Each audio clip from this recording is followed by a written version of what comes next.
président nouvellement élu du Libéria et qui a pris fonction au mois de janvier, le 23 janvier dernier précisément, au cours d'une cérémonie mémorable de prestation de serment à laquelle j'ai eu le bonheur de participer. Et je le remercie d'autant plus qu'il a choisi le Sénégal comme première étape de sa visite depuis qu'il a été en fonction. Et donc, cela témoigne de la qualité des relations personnelles, des relations fraternelles et du désir de travailler ensemble. Monsieur le Président, je voudrais vous renouveler toutes mes félicitations et mes meilleurs vœux de succès dans l'exercice de vos hautes charges de président de la République du Libéria. Je vous souhaite vraiment, Monsieur le Président, comme vous avez brillamment réussi votre carrière de footballeur, pour avoir été le seul Africain Ballon d'Or, à l'image de cette réussite, je souhaite donc la même chose à la tête du Libéria pour que le peuple libérien puisse, pendant votre magistère, trouver des évolutions très positives. Avec le président Weah, nous avons fait le tour d'horizon de la coopération entre les deux pays et nous avons vu que le cadre était assez faible puisque nous sommes liés par des accords de coopération qui datent de très longtemps. Alors nous avons réaffirmé notre volonté commune de renforcer ce cadre de coopération dans divers domaines. Entre autres, nous avons évoqué le secteur de l'éducation, le secteur de la santé, le secteur économique de façon générale et sociale. Et nous allons instruire les deux gouvernements pour renforcer ce cadre de coopération, d'abord au niveau des deux ministres des Affaires étrangères, mais aussi au niveau des deux gouvernements. En tout cas, c'est avec beaucoup de plaisir que je vais poursuivre ce qui a été entamé et ensemble, nous allons renforcer cette coopération déjà qui existe au sein de la CEDEAO, mais aussi au niveau bilatéral très prochainement, nous allons accroître les relations. Maintenant, Monsieur le Président, c'est avec plaisir que je vous laisse la parole pour vous adresser. Thank you, Excellency. Mine will be a little speech because I came to present what we envision for our country. Your Excellency Macky Sall, let me begin by thanking you, President Sall, for the warm welcome you extended to Oman delegation and me as we arrive here in the beautiful city of Dakar today. We are very grateful and honored. We have come to Dakar at this time on a mission of gratitude and respect. Thank you. Mr. President, we first of all want to recognize and thank you for the very important role that you have played and continue to play in Africa, our continent, and in ECOWAS, our region. You have been a passionate advocate for peace, for stability, and the rule of law. As an example, we recall with admiration the significant role that you, your government, and the armed forces of Senegal played in the recent change of government in the Gambia, standing strongly in support of democratic process until the will of the Gambian people, expressed through the ballot box, have prevailed. We as Liberians also remember with gratitude the strong support that you receive, the strong support that we received during the Ebola crisis, which devastated our country in 2014 and 15. Additionally, Mr. President, I want to express my deep and sincere personal gratitude for the friendship, the support, and mentorship that you have given me in my quest for leadership. Thank you, Chair. I now stand before you as President of the Republic of Liberia. I wish to assure you, Mr. President, that under my administration, we shall give priorities and do all that is necessary to strengthen the bilateral relationship which already exists between Liberia and Senegal. And we will seek to encourage significant increase in investment and trade between our two countries. Mr. President, on the 22nd of January this year, I was inaugurated the 24th president of the oldest independent African country, Liberia. This is an awesome responsibility that has been given to me by the electorate to lead Liberians, people out of poverty and onwards to peace and prosperity. But peace without prosperity is an unfinished agenda. And this is going to be the greatest challenge of my administration. My government has inherited an economy that is in stagnation. It is still reeling from the devastation of the Ebola outbreak in 2014-15. Besides triggering the health crisis, the outbreak stunted GDP growth, setting back our development. In addition, lower commodity prices of our traditional export, such as iron ore, diamond, gold, rubber, and timber, have drastically reduced activity in those industries. Delay or cancel investment plan, undermine budget revenues, and worsen the long-standing weaknesses in the financial sector. Mr. President, Liberia is one of the poorest countries in the world. Yet, it is endowed with an abundance of natural resources, such as gold, diamond, iron ore, platinum, and other minerals. At the same time, we are blessed with a small population of just over 4 million people.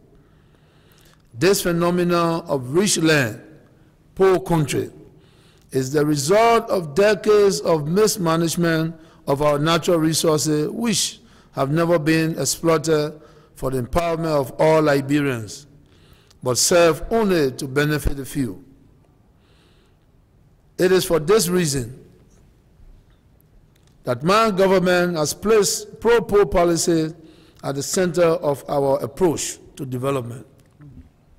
Your Excellency, upon taking office, we discovered that the government that we inherit is broke, our currency is in free fall, inflation is rising, unemployment is at an unprecedented high, and our foreign reserve at an all-time low. At the same time, expectations are extremely high, and we realize that we will not be able to deliver on the promises of change for the betterment of our country and people. Without urgent and significant assistance from friendly government such as yours and a friendly institution. Mr. President, youth empowerment in Liberia is one of the greatest threats to our peace and long-term stability as a nation and as a people, and serve as a major hindrance to national development and priorities.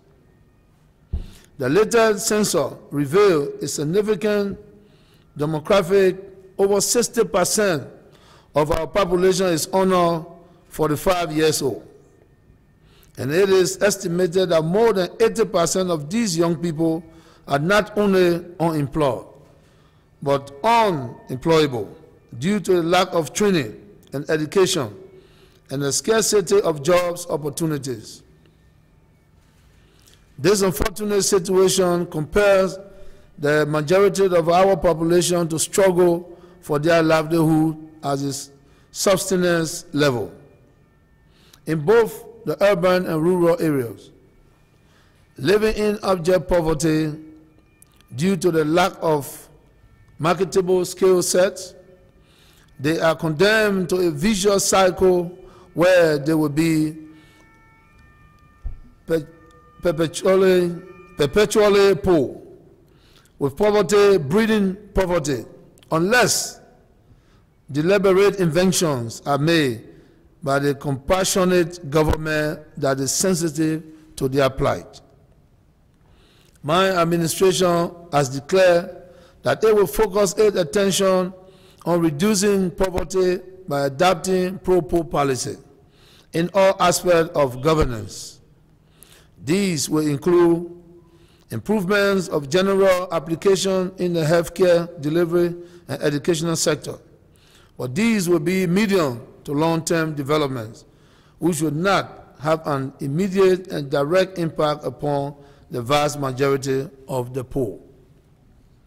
Therefore, in order to obtain near-term effectiveness in addressing these problems, it is necessary for my government to devise appropriate strategy and establish new mechanisms and institutions that will create opportunity for focused vocational training and for entrepreneurship to flourish through the provisions of readily available soft financing to the youth.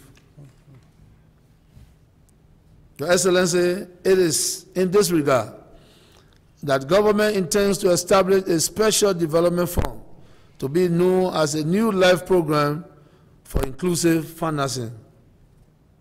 Under the office of our President, the NLPIF shall not receive funding from the general budget of the government, but will instead be funded by grants, loans, donations, and other financial assistance or aid received from international organizations, foreign governments or agencies, and other institutions, including foreign and local non-governmental agencies. Funds obtained from the above source shall constitute public property and be subject to all laws applicable to the use and accountability of public funds, including internal and external audit procedure, but will not comprise part of the state treasury. The NLPIF will be under the management of an executive director who shall be appointed by the President and such other senior managers as are deemed necessary for the smooth, proper, and efficient management of the fund, according to conventions and best practice for such institutions. It will be primarily involved with lending through appropriate commercial banks in Liberia to young people of all categories, but will focus on the unemployed, including motorcyclists, Yana boys, young girls, susu clubs, and entrepreneurs in all areas of trade and commerce, including agriculture. Individual loan will be kept at an amount provided by the President. No borrower will qualify for a repeat loan until the principal and all other charges and interest have been paid in full on the first borrowing. Technical vocational training. The second approach of the government to poverty alleviation is through the establishment of technical vocational educational training centers, TVET, in various strategic locations throughout Liberia that will provide vocational training in many technical and practical disciplines. We intend to raise funds for these workshops through the donor community and from international organizations, foreign governments or agencies, and other institutions, including foreign and local non-governmental agencies. The purpose of this program is to build capacity throughout the entire spectrum of vocational skills to support all aspects of our rebuilding and reconstruction agenda. Staffing will be sought under the ECOWAS membership countries' faculties exchange program as well as from other institutions and organizations. A major feature of the TVET will be the provisions of post-training set-up capital for graduates of the program.